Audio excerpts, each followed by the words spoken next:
walking Tokyo's street that survived WWII, a journey through time. Tokyo moves fast, bullet trains, LED lights, and vending machines that probably have Wi-Fi. But just beyond the rush, there's Yanaka Ginza, a street that quietly said, "No thanks," to time itself. This charming shopping street actually survived the WWII bombings. While most of Tokyo was rebuilt into a modern megacity, Yanaka kept its heart.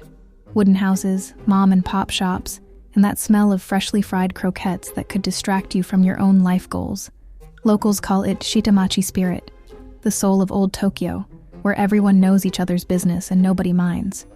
You'll find vendors selling snacks from recipes older than Google, grandmas gossiping about cats, and tiny stores that somehow fit a whole world of nostalgia in 6 square meters. And yes, cats are everywhere. Painted, carved, living, sleeping.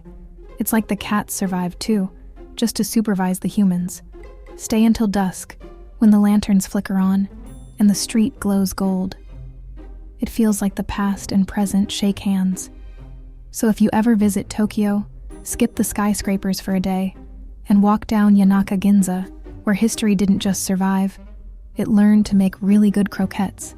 Traveling with Beatris, where every street has a story, and every story deserves to be walked.